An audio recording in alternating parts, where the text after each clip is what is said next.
Eu gostava, de facto, de perceber também alguma coisa. E aquilo que gostaria de perceber, sobretudo, tem a ver com a falta de informação. Não é falta de vontade para prestar informação, são coisas completamente diferentes. A falta de informação que o Secretário de Estado aqui está a prestar a esta Comissão, sendo certo que todos à volta desta mesa ouviram o Sr. Primeiro-Ministro, na sexta-feira no sábado, dizer que tinha sido estabelecido um acordo histórico. Ora, um acordo histórico, que naturalmente é um acordo que deve defender os interesses do nosso país, também, pressupõe o estabelecimento de zonas claras em que o país se revê.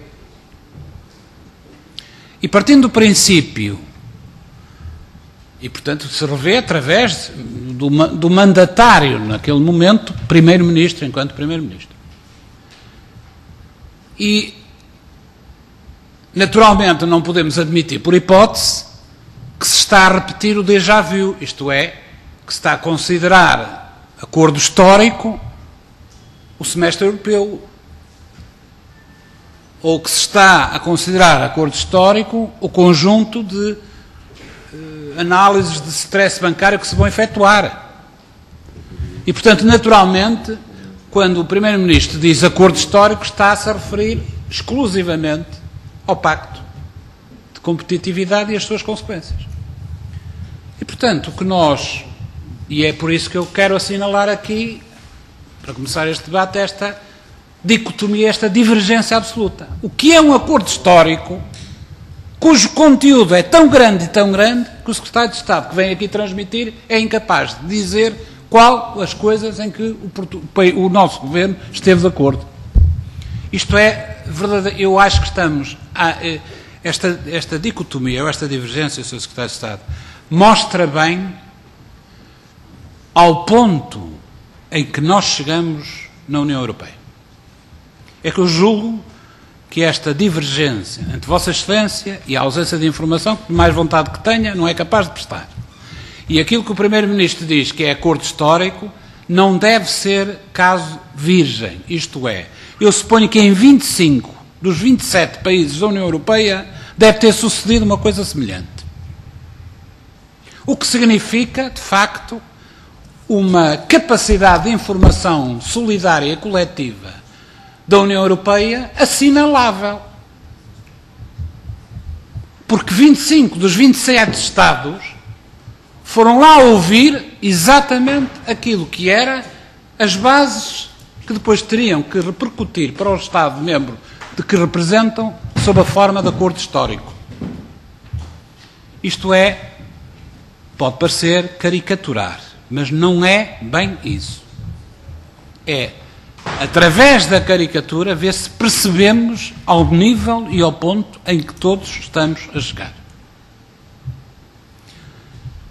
E se fôssemos por aí, eu utilizava aquilo que aconselho os meus queridos colegas parlamentares e também o Sr. Secretário de Estado a fazer todos os dias, que é ler a última página do Jornal Notícias. Vale a pena aquele jornal pela última página que lá vai. E pela crónica de 30 segundos de uma pessoa que escreve coisas deliciosas para crianças, mas que dá grandes conselhos e advertências para adultos, que é o Manuel António Pina, em que um dia destes o Sr. Secretário de Estado leu, porque já se está a rir, sabe o que é que eu vou dizer, não é a rir, é a sorrir, que valeria a pena nós passarmos a pensar em promovermos eleições gerais para o Bundestag, em vez de promovermos eleições gerais, pensarmos que o PSD estará interessado numa quaisquer eleições legislativas antecipadas para o Parlamento Nacional, ou que, por exemplo, o PCP estará interessado numa eventual moção de censura para os mesmos efeitos. E, portanto, em vez de estarmos a discutir isto, devíamos estar a discutir o essencial. E o essencial parece passar, dentro em breves, enfim, de algum tempo, a passar a ser isto. E, naturalmente, o que eu gostava de dizer, Sr. Secretário de Estado, era Se também vamos ter que esperar muitos meses, não é para percebermos que a idade da reforma em Portugal vai passar para os 67 anos sob proposta do Governo.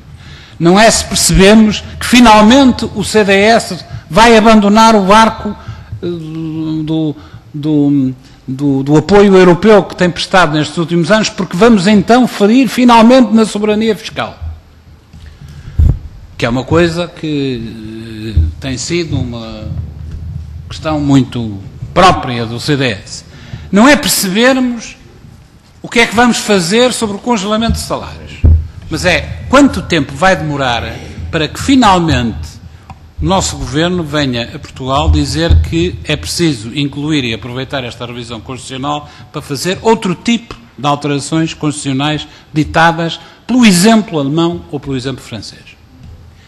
E, portanto, esta é uma questão de fundo que eu lhe colocava em termos de caricatura. Mas em termos de pormenor, naturalmente, não vale a pena avançar muito pelo chamado Pacto de Competitividade, para além daquilo que já disse, mas valia a pena, pelo menos, ir ao ponto 27 e 28 das conclusões do Conselho e voltar relativamente àquilo que é a confirmação do que aí está escrito. As recomendações do grupo de missão devem ser integralmente implementadas. E eu perguntava se, face à nossa discussão da semana passada, este integralmente não está a mais.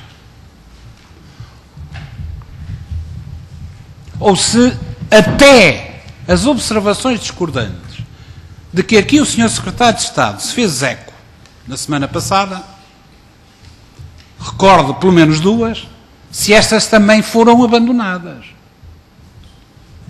Primeira pergunta concreta. Segunda pergunta concreta.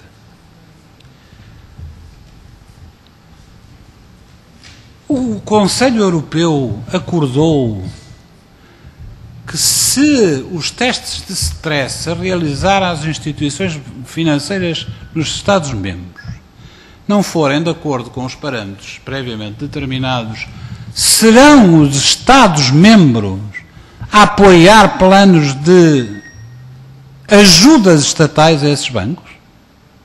Vamos ter, eventualmente, já lá não tenhamos necessidade, eventualmente novos VPNs com o aval europeu em Portugal?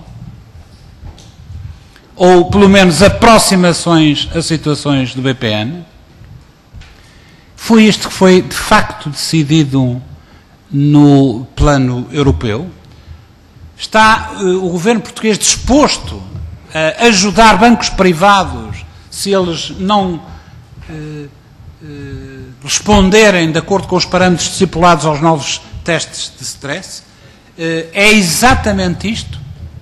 Ou isto é, e pode dizer-se que é, de facto, desta forma explícita e expressa, uma novidade que não tinha até agora sido expressa desta forma clara em qualquer documento do Conselho?